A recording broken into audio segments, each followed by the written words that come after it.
Blog Talk Radio.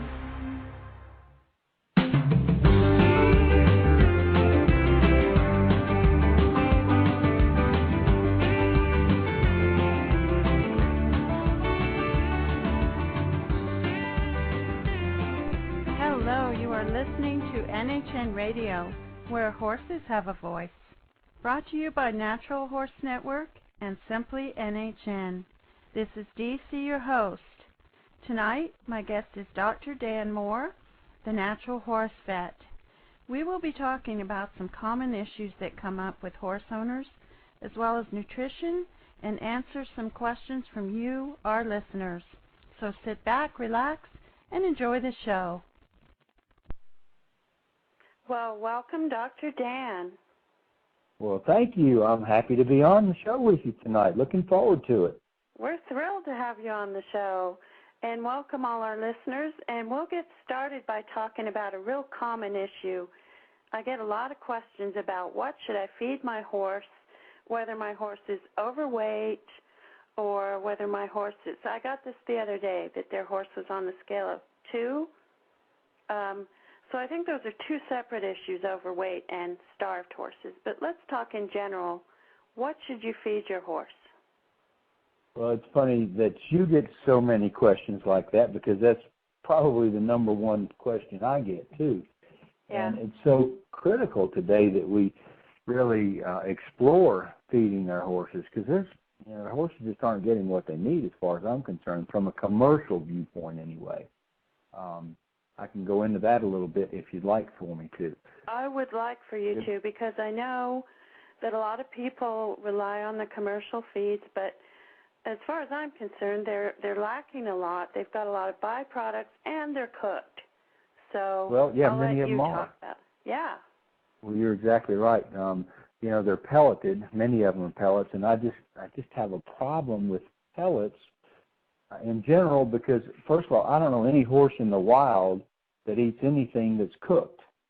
And the way these pellets are made is they put them in this big, giant cooker, big, huge machine called an extruder that has temperatures that are in the thousands of degrees. So all the ingredients are actually cooked and mixed and high heated. So I'm sure that destroys a lot of the enzymes and a lot of the goodie within the food. And then it's squeezed out the end like a big sausage press and made and chopped into pellets. So, that's not good in itself as far as I'm concerned. Of course, you can, put a lot of different stuff in there, a lot of stuff they don't need. And that's probably one of the things we need to talk about in just a minute. Don't let me forget to mention hydrogenated fats. Okay. But let's just look at feed in general, commercial feeds. If you have several horses, I'm sure that you'll agree that some eat a little and some eat a lot. Some are easy keepers and some are hard keepers, and then there's a lot in between.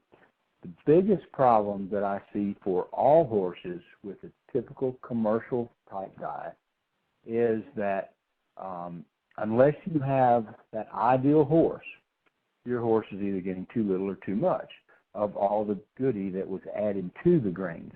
In other words, all commercial feeds are supplemented with something, the vitamins, minerals, enzymes, and so on. And if you have a horse that's, say, 1,000 pounds, and that bag says that 1,000-pound horse should eat 5 pounds a day, then if he eats that 5 pounds a day, he's going to get all the stuff that was added, all the vitamins, minerals, and enzymes, and so on. So let's say on the low end you have that easy keeper that only eats 1 pound a day, which is, not uncommon. You have an easy keeper, you cut back on their food. Well, that easy keeper only getting 1 pound a day is going to be getting 1/5 of all those vitamins, minerals, enzymes, whatever was added to that mixture. And so that negatively affects the metabolism even more because they're not getting all the extra goodie, and they can even become more of an easy keeper. Does that make sense to you? It does. It does. And then on the other end, you've got a hard keeper that might need 10 pounds a day. So he's getting much more of the vitamins, minerals, and enzymes that are added to that feed because he's just simply eating more of the grain. So what we found that works better and is the most natural type ingredient or grain that we found is oats. And there's a lot of misconceptions about oats, but one thing is they're pretty easy to balance as far as vitamins, minerals, and enzymes. That's one reason we like them. Another reason is they're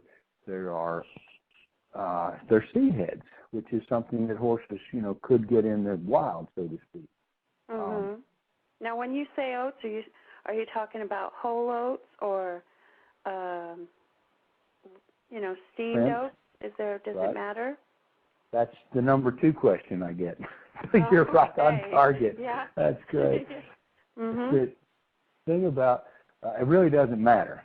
What does matter is that once the hull is broken, whether it's by rolling or crimping or whatever method, they actually will start to break down. They'll actually start to go rancid.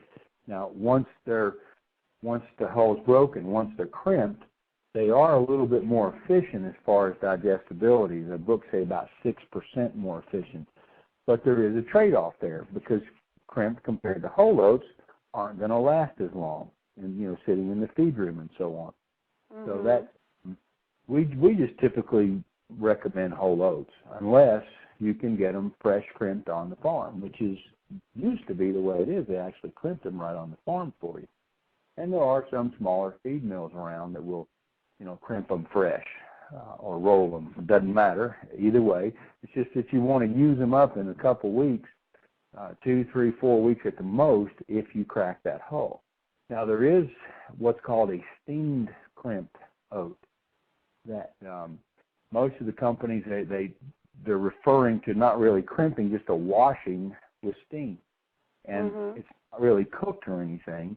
It's just nice, clean oats. And those are very readily available as far as feed stores goes. Many of the big companies have steamed crimped oats, but they're really not even crimped. They're just washed and steamed. So those are fine. And then you have hulless oats. Those are fine too.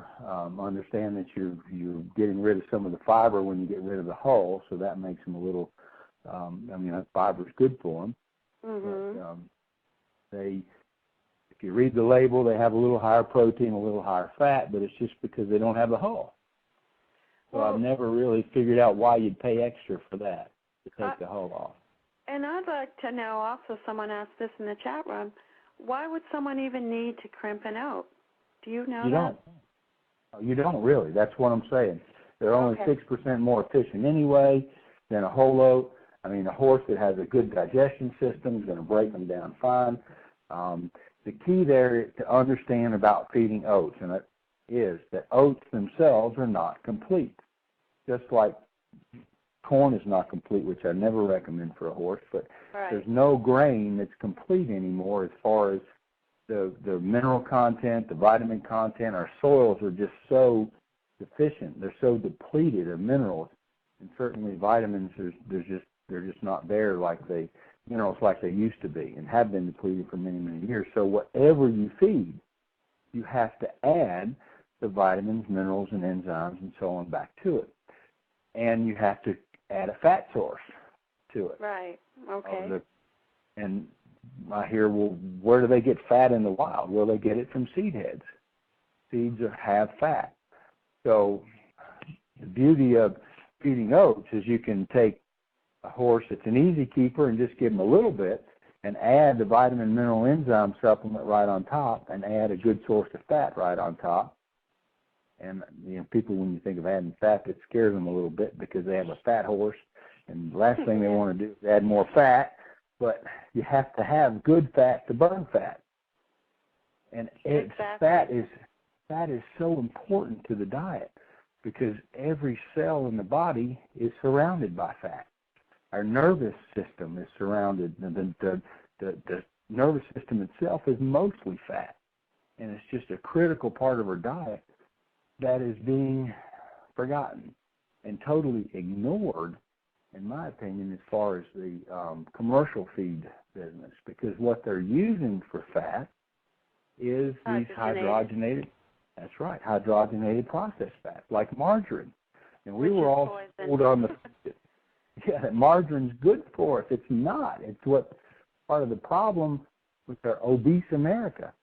And it's a big part of the problem. These hydrogenated fats are a big part of the problem of these overweight or metabolic issues in our horses today, which leads to laminitis, Cushing's, and everything else. It's kind of very similar syndrome there. But the reason the commercial feed manufacturers use these fats is because they don't have a lot of choice. It's because like our own food chain, they have to have a product that can sit on a shelf or can sit in a feed room or sit in a store for a long period of time and not go rancid, not bad. And the hydrogenated fats are very stable as far as heat goes, but unfortunately they're kind of like plastic, just like margarine. So we're literally feeding our horses plastic and creating a terrible, unhealthy situation for the horse by doing so, just like for us. I could go into that more as far as the cell and all that, but it might be boring to some folks. But it is just understand, if you have a fat horse, one thing they might be missing is good fats in their diet. Same way with people. So let's talk about what are some of the good fats. And probably corn oil is not one of them. Exactly. Corn oil it's a commonly recommended oil to put weight on a horse. In fact, all they even taught us about in veterinary school or mentioned in veterinary school is corn oil. If you have a horse that looks a little bad, give them a little corn oil.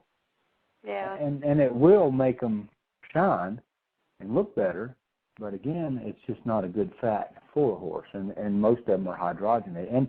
And most other oils are also, besides hydrogenated, they're actually processed in some other way, or all the goodies just filtered out of them and sold somewhere else. So you want to stay away from your cheap oils or cheap fats. For instance, if you have a crude, unrefined, unprocessed fat, a cold process, in other words, they're literally just squeezing the seed to get the oil out of it, whatever the source is, that's a good fat. Because in those oils, you still have your what we call phospholipids.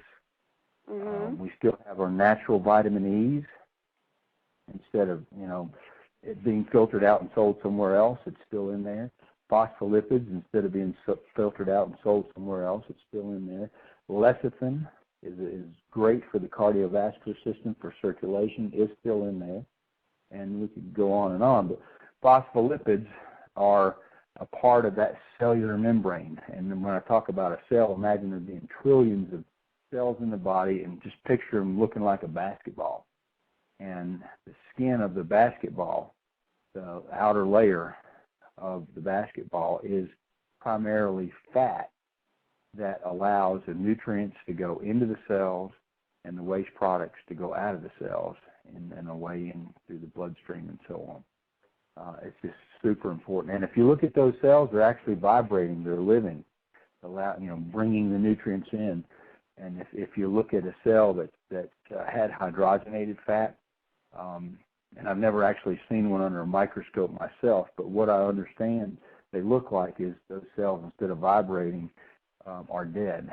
They're just like plastic. And instead of being lined up normally, they're like cross ties. They're just all jumbled. They're all jumbled up like cross ties jumped out of a truck instead of lined up to haul a train. So they are important, to say the least. And the type of fats, that was your question. Yeah. Okay. Well, what we use and what we found is the best and gives us very consistent results is soybean crude, unrefined, unprocessed soybean oil, and that's worked great for us. Just a little more information on that. We've actually now have a genetically modified free version as well, and I wasn't real educated on that aspect of genetic modification like I should have been 8-10 years ago, and I resisted finding a source of genetically modified free oil. And finally, I had so many, every month, every 2 weeks, I have somebody ask, well, do you have one? Because ours is what we had was good, but I couldn't certify that it was free. And so, but make a long story short, I finally found the source, and it took me about 2 years, and we started using it with skepticism. And believe it or not, it's actually given us a little better results than our other oil. So I'm excited to have that now too. But we use soybean oil. There's other sources of fat. Flax is one of them. Flax is okay. The only reason I'm not as fond of flax is, again, it has a tendency to go rancid quickly. So if you have flax in a bag that's already ground, well, right. You already have that degradation process going on there. Mhm. And the to two back most up common. just a little bit, Dr. Dan, a lot of people have mentioned to me, well, oats are not good or not safe or not healthy if you have a horse, an IR horse. So what would you like to say about that? Yeah, that's a biggie. I tell you are so in tune to the horse industry because that is a very common one. Yeah. A lot of misconceptions about oats. Let me just start out by saying that finally oats were recommended by the National Research Council. I believe they came out with their new studies just last year, might have been the year before, but they hadn't updated since like 1987. And that's just a whole bunch of, it's a group that figures out what they need to recommend as a group for feeding. And their recommendation was that oats should be the staple diet of a horse. Okay, that's important to some degree. Bottom line is they give us the result. But one thing that's so unique about oats is they're not, they're broken down in the latter part of the gut, unlike any other grain. So you don't have the gas issues like you're going to have, and the lactic acid and all the other issues in the gut, colic potential like you're going to have with other grains. Like corn, for instance, has the same glycemic index as sugar. In other words, a tablespoon of corn has the same effect on the body as a tablespoon of sugar, as would molasses, for instance. They're both sugar. Right. So we try to stay away from corn. But oats, so they're digested in the proper part of the gut. They don't make them hot. I mean, I have thousands and thousands of horses on oats, and if you give them, a lot of oats, they're going to be hot. If you give them a lot of grain of any kind, they would have a tendency to be hot. But as a whole, oats don't make them hot if the horse is getting the amount that horse needs. The typical recommendation as far as the industry says 1% of the body weight per day. So a 1,000-pound horse will get 10 pounds of oats. That's what the books say. But that's a lot of oats. I was going to say that's a lot of oats.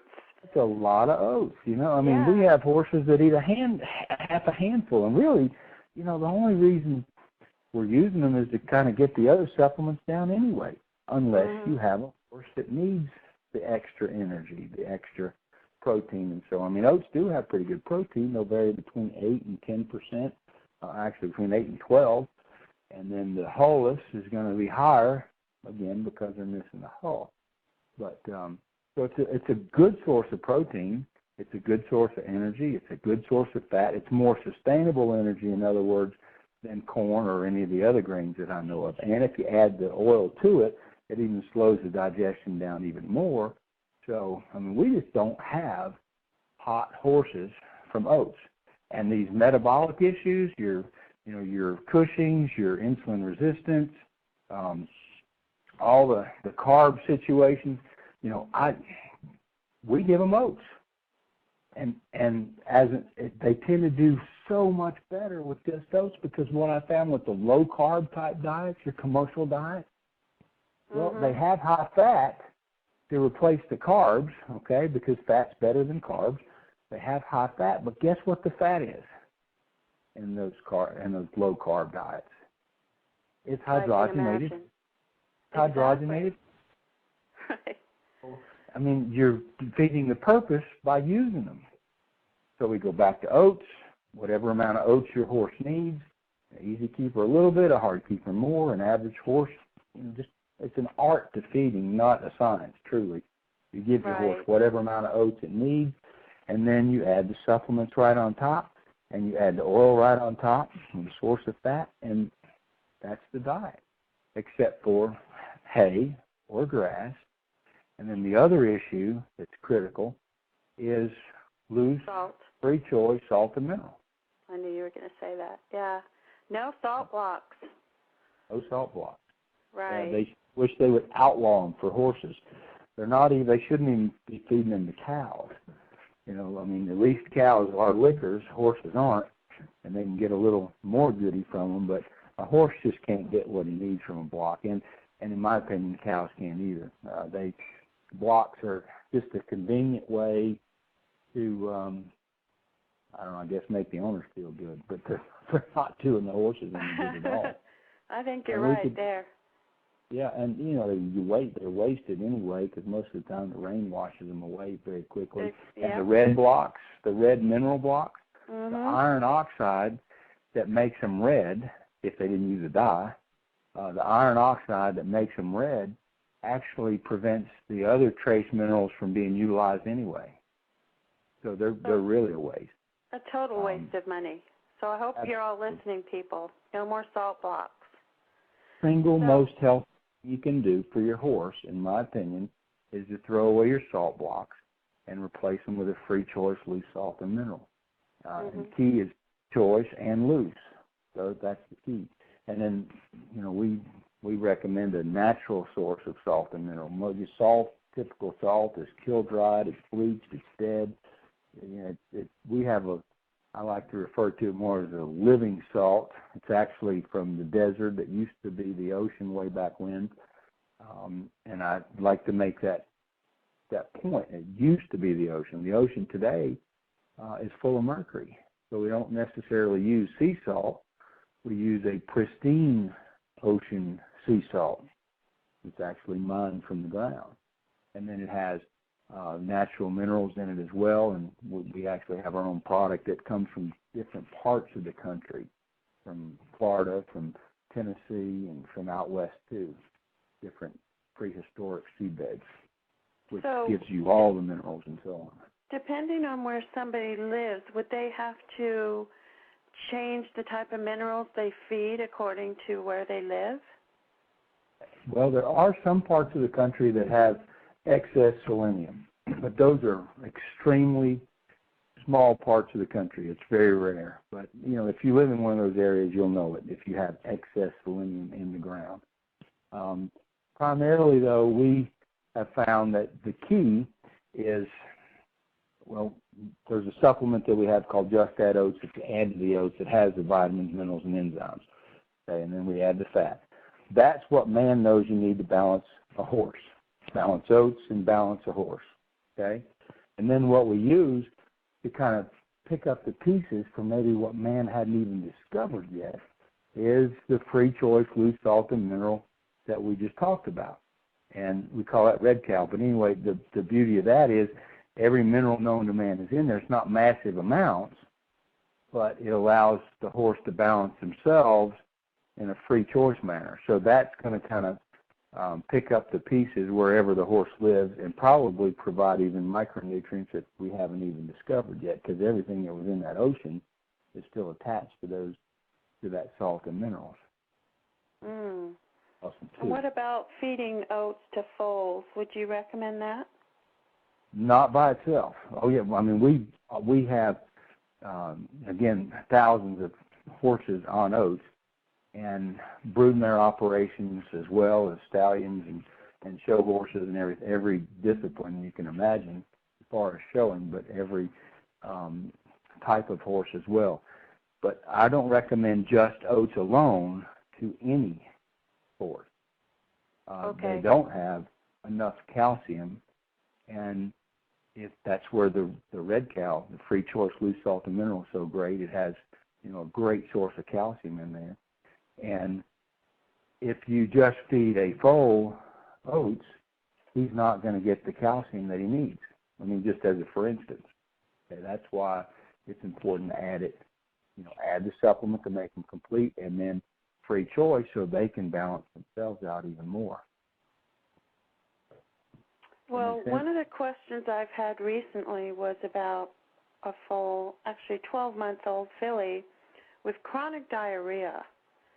So what would you recommend for that, if you can do that? Sure. Well, diarrhea is definitely has a lot of potential causes, so I'd recommend ruling out the normal things for diarrhea. A fecal exam just to make sure there's no parasites, certainly. And then after you ruled out that, if it's been going on a long time or if the foal looks sick or anything else, I would consider some blood work too, just to be sure that everything else is all right. So there's several things we do there, but from a nutritional viewpoint, I would obviously look at the feed. I'd get them off commercial feed, do just like we said as far as the diet goes. But then I'd also, most of our products have probiotics already in them, but there are, we have, and there are other products too, but we have a product that adds your probiotics and so on back into the food. Ours is not just probiotics, it's also prebiotics and also your enzymes. So it helps break the food down even more so that it's easier on the gut. It's great for ulcers and everything else as far as the gut goes. So, I'd be looking at the food itself. I'd change the food, get them off the commercial junk, get them on a good natural, get them on the oats and so on. And then our product's called Gut Check. It's a natural prebiotics, probiotics, plus your enzymes to help them break the food down even more. And that's where I'd start. Okay. Well, and many times that alone. Do you want to talk about that long email I sent you about the Lyme? Sure. Yeah. You emailed me a question earlier about what type of limes do I need to use. There's a little bit of confusion out there, and I certainly understand the confusion because there's all different kinds of lime, and what I'd like to do is tell you which kind to use. Let's talk a little bit about the options first. Okay. There's hydrated lime and there's burnt lime. Okay, they are basically the same thing. That is limestone, basically stone that is high in calcium carbonate, that is essentially cooked, dried with high heat, and that actually releases carbon dioxide, and it creates just a calcium and an oxygen molecule together. Now, once those are exposed to air over time, they pick up that carbon dioxide again from the air. So it's essentially calcium carbonate as the end result, like any other lime. The advantage of the burnt or the hydrated lime is that it is more quickly utilized by the ground. That's the key factor there. It's more quickly utilized by the ground. The disadvantage is that, and I don't know that it's truly a disadvantage, but again, it's something that's processed. It's not something that Mother Nature gave us because it is burnt, cooked, or whatever. But it is more readily utilized by the ground. So if you have a pasture that is not that has weeds, for instance, that generally tells me the ground is sick and it needs something. And not commercial fertilizers, I wouldn't recommend that. But in almost all cases, you can recommend lime. You can never hurt a pasture by adding lime to it. One other disadvantage to the hydrated lime or the burnt lime is that it's a little bit more caustic when you first put it out. Not to say it would be harmful to the horses on the pasture, but it would be something that I want to be aware of. How long has it been since it was actually cooked? Has it had time to take on more carbon dioxide so that it's calcium carbonate? Or is it still more caustic without, from just having been cooked? Bottom line is it is utilized more quickly, but the other type that is utilized a little more slowly but is a little more natural, if you would, is just plain old limestone or calcium carbonate. And Then there's pelleted calcium carbonate or pelleted lime. Same thing. Calcium carbonate itself is from the ground. The lime is from the ground. And the difference is what you need to try to do is find a good local source that has really fine, really soft limestone, soft lime, because it varies. Here in our area, we have, for the pastures and so on, there's one guy that gets his lime from a mine, gets his limestone from a mine. It's a real ground really finely, so it would be more readily absorbed if it's real fine. And it's just a better product than some of the other products that your commercial places have, your bigger stores and so on. The key is it being very, very fine so that it's absorbed into the ground rather than being like a rock and not being absorbed into the ground. Does that make sense? Yes. Okay.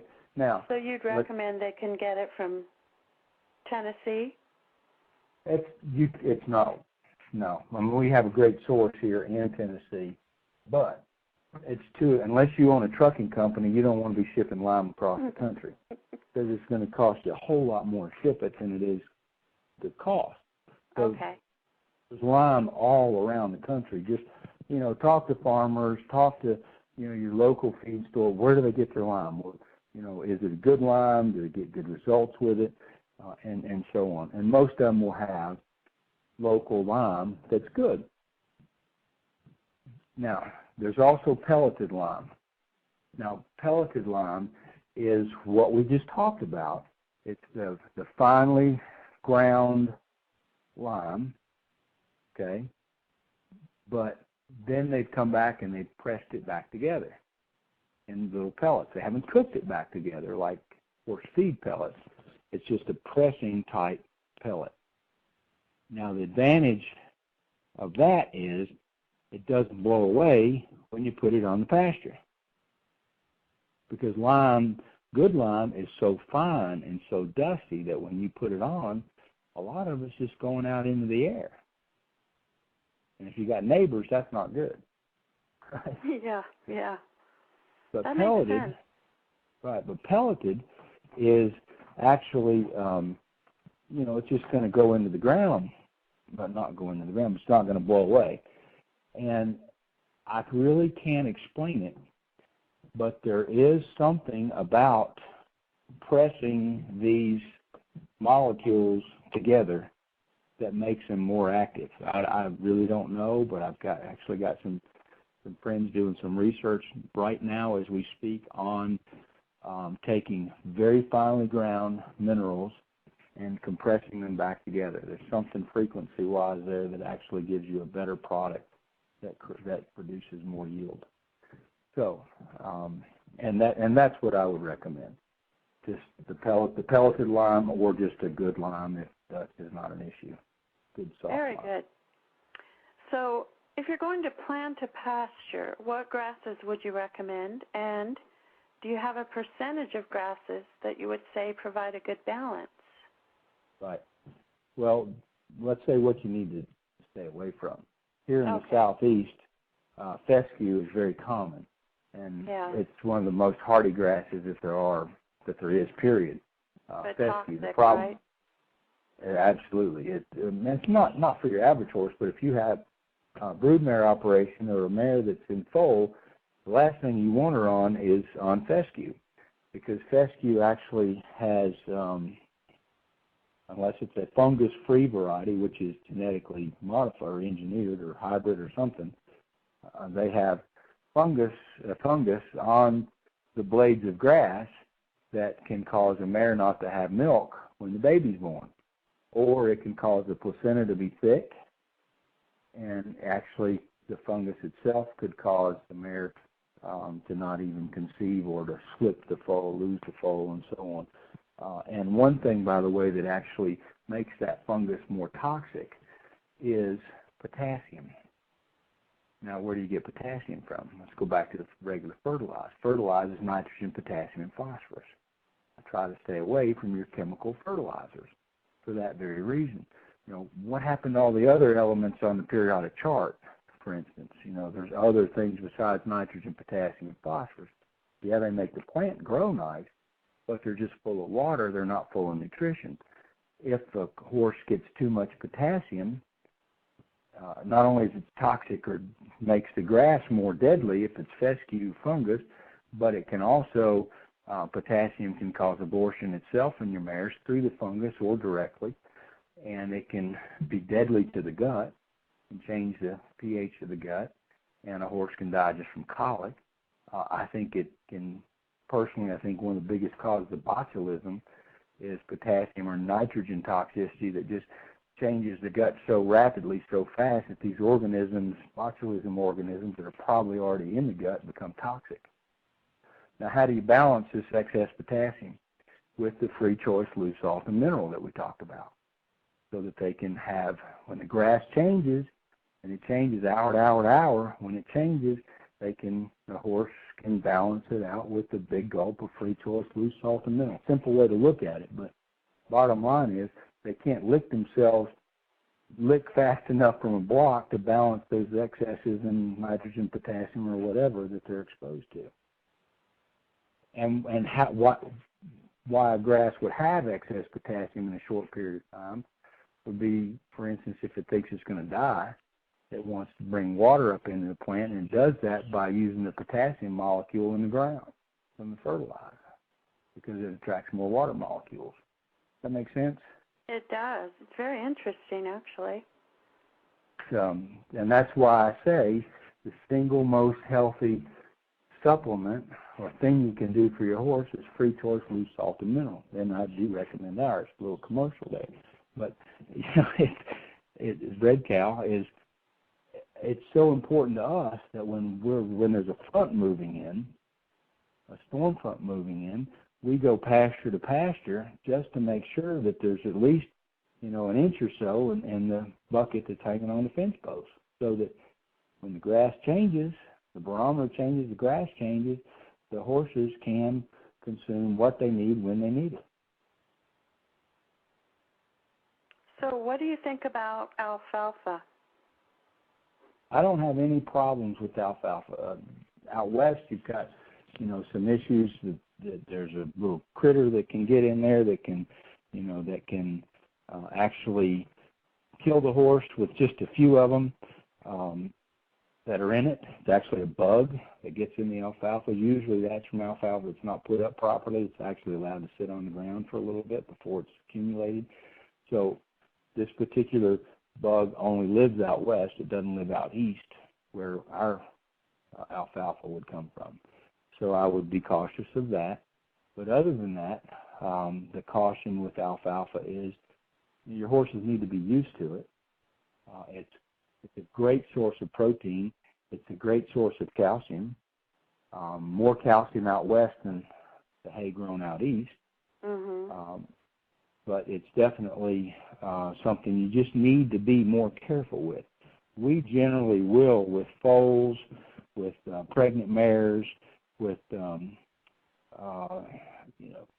performance horses. Sometimes we'll just a little flake of alfalfa extra. Okay, like a treat. Right, exactly. Now we actually on our farm here, we do feed alfalfa almost entirely, but it's not as rich as the alfalfa out west. It's just not as what I'd call hot as it is out there, not the quality. So it depends on where you're from as far as the hay. Grass hay for the most part is fine for any of them. Alfalfa it's a great source of protein. It's a great source of calcium. And the reason there's more calcium out west than the east is we've just depleted our soils more out in the east. That's why the buffaloes moved west, because there wasn't enough calcium in the east to support their huge skeletal structure. That's why pheasants won't grow in the southeast, because there's not enough calcium for the eggs. My goodness. So, yep. Wow. So if you live in the southeast, you for sure need to make sure they have free choice, loose salt and milk. Of course, our red cow actually has a great source of calcium in it. That's one reason it's so it's been a great product. But I found that just fascinating. I don't even know where I got that information from, but it just makes so much sense. That our soils, it shows the importance of what we've done to our soils over the years. I know. It's tragic, isn't it? Oh, yeah, between the chemical fertilizers and the pesticides and herbicides.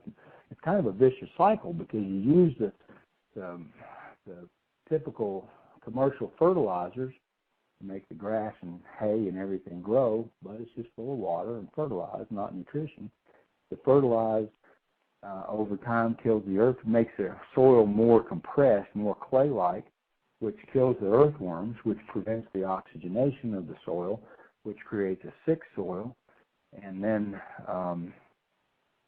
you got to add herbicides and pesticides to kill the weeds, and it's just a vicious cycle. You asked me earlier. Let me answer. I got off track somehow because you asked me about what kind of grass. Yeah, that was my. I had that question come up again. I wanted to ask you that while we're on that subject of pasture. So go ahead. Absolutely. Okay, what I like better than anything is just orchard grass and timothy. Okay. And usually, I mean, if I were making an ideal mix, it would be about 45% orchard grass and 45% timothy and 10% clover. Clover's optional. But orchard grass and timothy. Now, there are some other hybrid type grasses out there that people are getting tremendous results with that might have fescue, that does not have, that is endophyte free or fungus free. I'm not saying I wouldn't use those, but I just like orchard grass and timothy. In the southeast, by the way, the reason fescue is an issue is, of course, the fungus, but also it grows wild. It's going to take over pretty much anything in our area.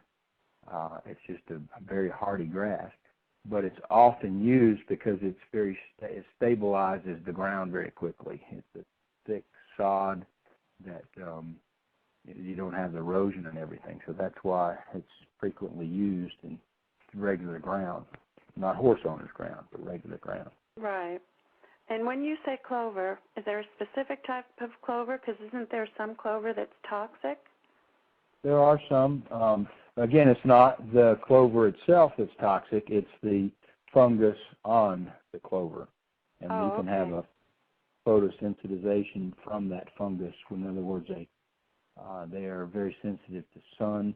But that would be from a liver situation combined with the fungus itself. It's a complicated issue there, but again, that's optional as far as the clover. It's not really an issue in this part of the country. It may be in other parts of the country more, but timothy and orchard grass is really what I like.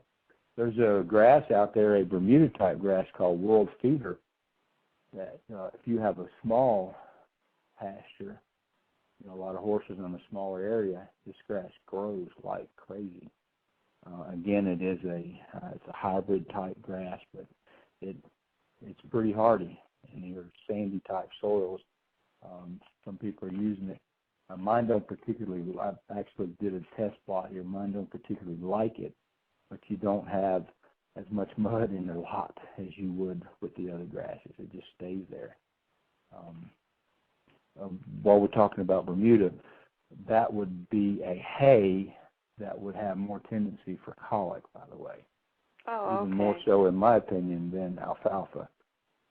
In the southeast, they have peanut hay. They have a lot of Bermuda hay, but the reason is it has a real fine blade, and it would have more of a tendency for impaction. That's the Bermuda. Okay. Peanut hay, I know they use it a lot in the southeast, but Peanut hay? Yeah, they actually use it, and it kind of bothers me because they just use so much doggone pesticides and herbicides on peanuts. But people get good results with it, so I can't say not to use it. Just from a holistic viewpoint, would have to Yeah, caution. that doesn't sound very Same good. way with the same way with beet pulp. That's very common. But there's a lot of misconceptions about beet pulp. I can't tell you how many people that I talk to that use beet pulp on a regular basis. And the thing about beet pulp is it doesn't have any nutrition except fiber. I mean, right. And it's used a hay lot in senior horses to put on weight. And there's no nutrition there. Makes no sense to me. You don't need this fiber to put on weight. A better quality hay would be much cheaper and better in the long run. And besides, again, it's a byproduct of a root. A root tends to accumulate more pesticides, herbicides, and so on than the rest of the plant, than other type plants. And from what I understand, they use quite a bit of pesticides and herbicides on beets. Plus, beets are sugar. Beets have one of the highest. Right. So, it's I very guess that's commonly used, though. Oh yeah, and that's why they're using it in these older horses. But again, it's just sugar. You're much better off to use a good fat source, the oil, so to speak, rather than sugar. The problem with sugar is just like us. A lot of people get up and have a donut for breakfast or something. Well, yeah. It shoots the sugar straight up. When right. the sugar goes up, all this insulin's produced to handle the sugar, and insulin's deadly to the body. Most people think insulin's good for the body. It's actually what kills us, probably, according to some people out there, researchers. It's actually used as an aging marker. In other words, the higher the resting insulin, the shorter the lifespan. So you don't want a lot of insulin produced in the body. So a sugar spike is the last thing you want, but also a sugar low that follows is the last thing you want, because then you have cortisol produced. Your flight or fight organ, the adrenal glands produce. Yeah, adrenaline. Exactly. Well, and I think the reason they use it is because they can soak it. It's easy for older horses that have teeth issues to eat, and it's cheap. Yep, you're right. Absolutely. Well, Dr. Dan, we've only got about 10 minutes left, and I did want to cover one thing that comes up a lot, and that is worming your horse. Okay. And one of the biggest questions I see is, are commercial wormers really that bad, and how often should we worm our horses? Well, that's a very good question.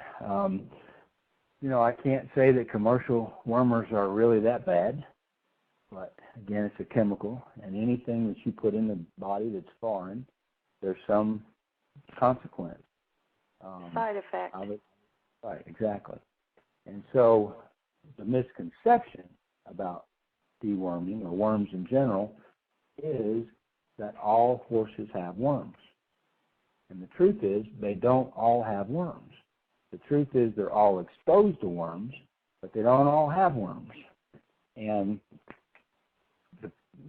it's kind of like, I like to use this analogy sometimes, it's just because we're all exposed to the flu today, we're not all going to come down with the flu. And just because we're exposed to it, we're not going to go home and take antibiotics today. Exactly. A lot of doctors prescribe antibiotics frequently for viruses and things like that, but that's resulted in these staph organisms that nothing's killing today. No antibiotics are working, in other words, for them. Right. The same way with chemical dewormers. We have used them so much that there are resistant species that are being developed, just like resistant staph, methicillin-resistant staph. There are superworms, in other words. And your parasitologists, your leading parasitologists, are recommending that you just don't indiscriminately deworm anymore. In other words, don't deworm based on the calendar, like we got in the habit of doing for so long, because that's what we've been told. Rotate the dewormers, change the dewormers every 2 months because of the resistance that's developed to certain dewormers, and then just do it because the calendar says so. That's the wrong thing to do. It's what the drug companies want you to do. That's what most veterinarians are still going to tell you what to do. but it's not what your parasitologists are telling you what to do. In fact, your parasitologists are like it. I just talked to about 6 months ago the veterinarian that's in charge of the University of Tennessee and the veterinary school there, and their parasitologists are trying to get them off of just a calendar rotation type deworming. Parasitology department's different than the vet school. Vet school is more influenced from the drug companies. Parasitologists are more influenced from what they see. And what they're seeing is resistant species that are being developed. Like in goats. Goats, there's hardly anything that even works for goats anymore because they're so sensitive. You know, they have so many resistant species now that none of your chemical dewormers, for the most part, none that I know of, even work. I had a parasitologist from University of Kentucky call me.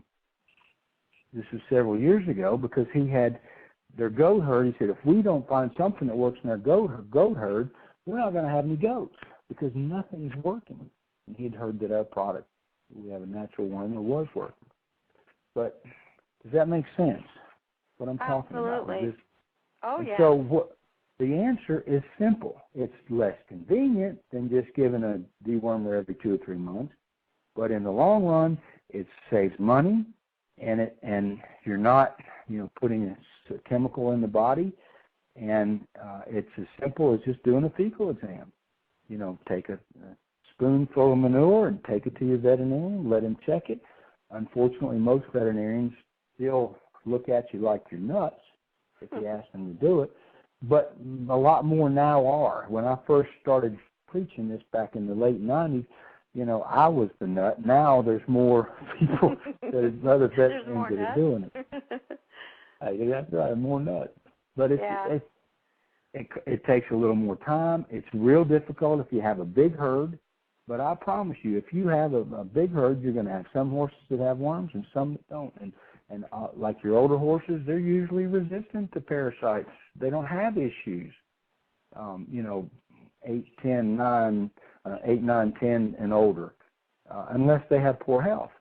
But if they have poor health and you're giving them a dewormer, well, you're putting something else in their body that they got to take care of, so it's kind of like shooting them in the foot.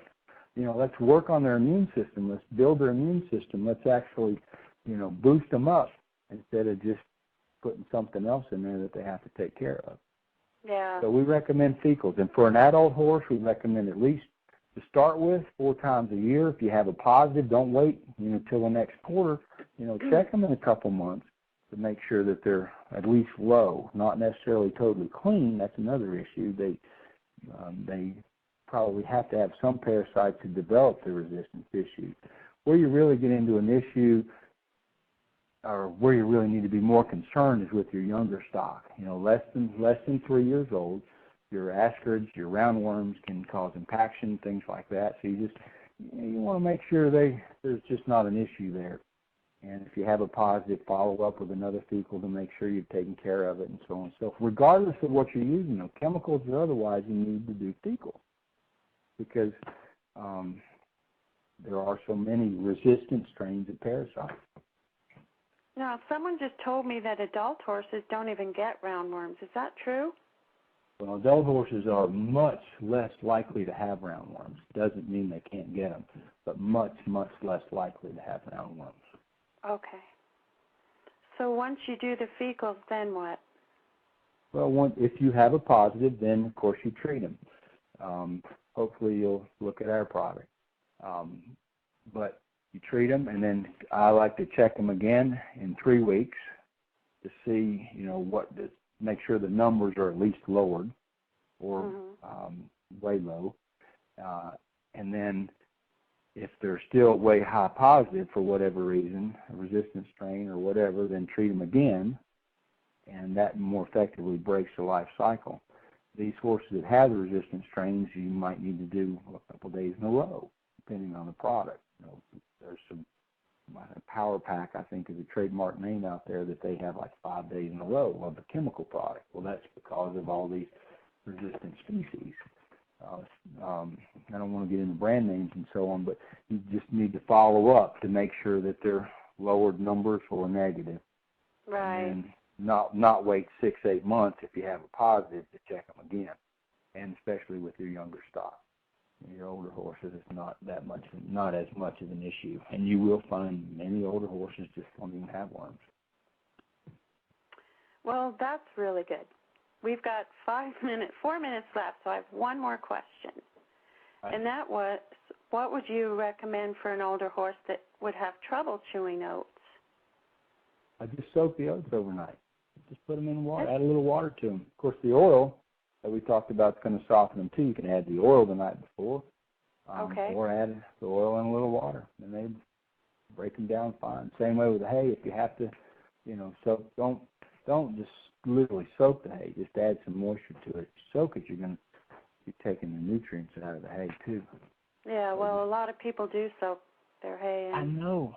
I It know. blows my mind. They're taking the sugar out, and which is fine, but it's a pain in the neck for one thing. And honestly, I know there's a lot of people out there that recommend or talk about the sugar issue with hay and grass.